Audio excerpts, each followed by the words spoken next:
also the first two SEC games are against two of the first-year coaches in our league. So the matchup against Ole Miss, we were familiar because I played Kermit before, so that didn't do me a lot of good, but that was the case. And having never coached against Tom Crean, it's really hard.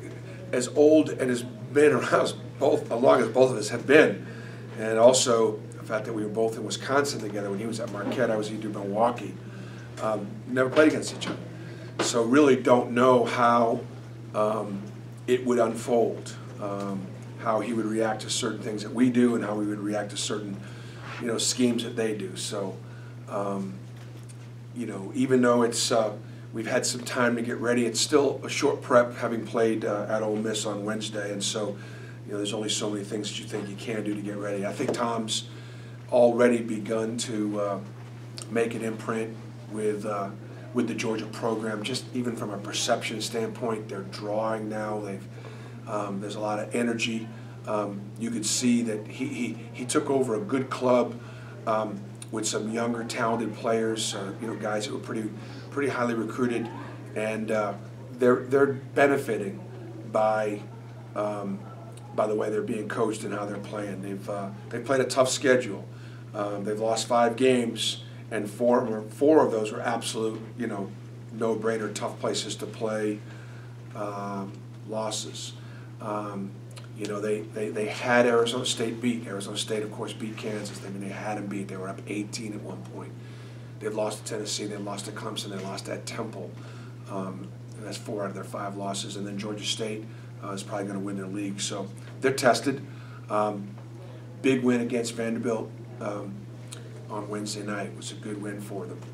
I think the thing that jumps out at you is offensive rebounding and block shots. They're really, really long. So their front line goes 6'9", and Hammonds can play 3 and 4. Claxton is 6'10", and averages 3 blocks a game. A lot of people think he's a terrific pro prospect. He's pretty highly rated. He's very versatile. And then Obi, who is Jared's teammate at Pebble, is a big guy that we've seen for years. But you can see now that Mayton's gone, and he's been crowned. He is a much better player, much more athletic, and much faster and quicker, and obviously what kind of powerful player he is. So, the storyline is still the same for a lot of our guys. I've got a lot of guys in this roster from Georgia, and many of them weren't recruited by Georgia. Jared Harper, or Bryce Brown, or Malik Dunbar, or Anthony McLemore, or a lot of guys that that came here because they felt like they were overlooked.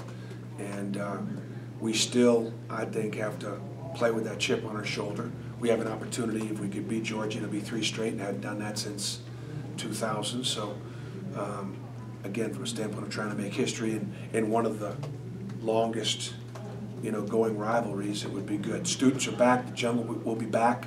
We're excited about the atmosphere, but the atmosphere alone is not going to win us the game. We've got to play better. Coach Crean, I don't know if you've heard that he's in Detroit, I guess with his ill mother, and is hoping to be back in Auburn tomorrow, right before the game. Have you ever dealt with a situation like that where you've had to deal with something personally and then come back on game day and not be there the night before a game and doing meetings and everything? Yeah, I have. It could be disruptive. We like Hayden Fry used to say that hay's in the barn's time to eat, in the sense that when I get past this afternoon's practice, we're pretty much, it is what it is. Chad Dollar's on his staff, so Chad will obviously have a pretty good idea of what we did. He was with me a couple years ago. I'm sorry to hear about Tom's mom. I didn't know that. I know it's a very, very close family, his family, the Harbaugh family.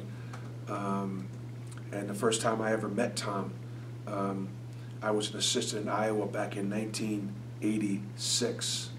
And he was an assistant at Alma College, a very small school.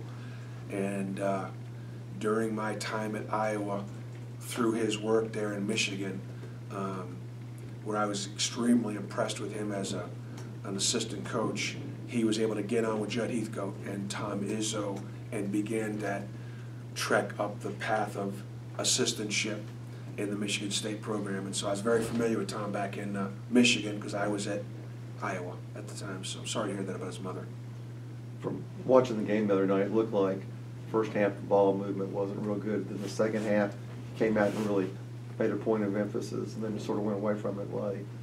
Yeah, I agree. I thought we did play better in the start of the second half. The ball did move better, and we were able to run our stuff. And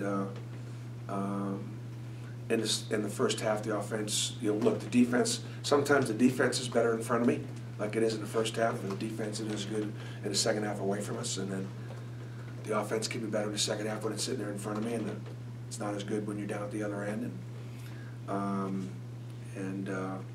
I've got to do a better job of communicating with my point guards about the things that I like and what I don't like, and so that when they're away from me, they can run into the offenses and we get the stuff run that we want to get run. We need to work harder offensively to not settle for our spacing. When I talk about slopping through things, sometimes you can go through the offense, but if you don't really care about enough to really compete to get in spots on the floor, the timing, the screening, the cutting, things like that, nothing is going to work. It's not what you do, it's how you do it. And I thought that while we've been putting forth a pretty good effort defensively, we've been resting on offense. Transition offense has been great, and that obviously carried us in that game.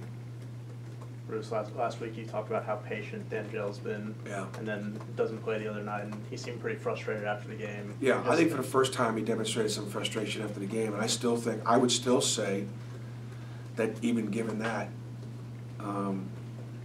he's been patient. Here's the situation. It's really simple. He's behind Samir Dowdy and Malik Dunbar at the 3. He's behind Chuma Okeke and Horace Spencer at the 4. That's just the situation he finds himself in. And my heart aches for him that, when he was with us 2 years ago, when he went down and injured, he was our best player. And then he, has had to sit out 21 months. There is still a place for him. And I've done this for a long, long time. He's going to get his opportunity. He has to stay ready. At the same time, it's not fair to any of those other 4 players that I mentioned to elevate Dangel ahead of him, because when it comes to work and preparation and things like that, he hasn't exceeded their efforts. He's right there with them, and they've been here. So he just needs to stay patient, and he's going to get his opportunity. I think it's a great lesson in life. We all want it right away, and even sometimes when it gets taken away from us, we want it back real quickly. And again, I compliment him on his patience, but only if he remains patient. I look at so many anybody in everybody's careers. I spent 14 years as an assistant coach. I spent 9 years in Division II. I spent 4 years in mid-major. I didn't get to Tennessee till I was 45. It took me a long time, but I had to be patient. I had to work and grind. And Dangel's putting the work in, he's putting the grind, but he's got to stay patient. Bruce, you've talked about in the past how you want to see Chuma be more assertive on the floor. Didn't have a great game the other night. What specifically more are you looking at in him? I think overallity, the physicality and the toughness to be able to finish. I think, first of all, he was very aggressive defensively. He was very active, and he was really good defensively. And so those things go unnoticed. He's my best help defender. He's always in the right places. He puts a lot of effort covering up some of our other sins out there. Just offensively, he's not getting as many touches, and when he is, he may not be finishing. He struggled from the free throw line. So obviously, as a younger player, it affects his confidence, and you could see it affecting his confidence. But that's something you just got to play through, and you got to work through. And I also think that he cares a great deal, and he knows we rely on him to be able to, to be able to deliver. Last year he came off the bench, and if Deshaun wasn't playing great, Chuma was a huge spark plug for us. Now he's the starter, And so Horace provides the spark. So there's more pressure on him to play well. You talked about finishing through contact with your big guys. Is that a mindset, or is it more about just the work preparing you for that It's situation? Probably a little bit of both.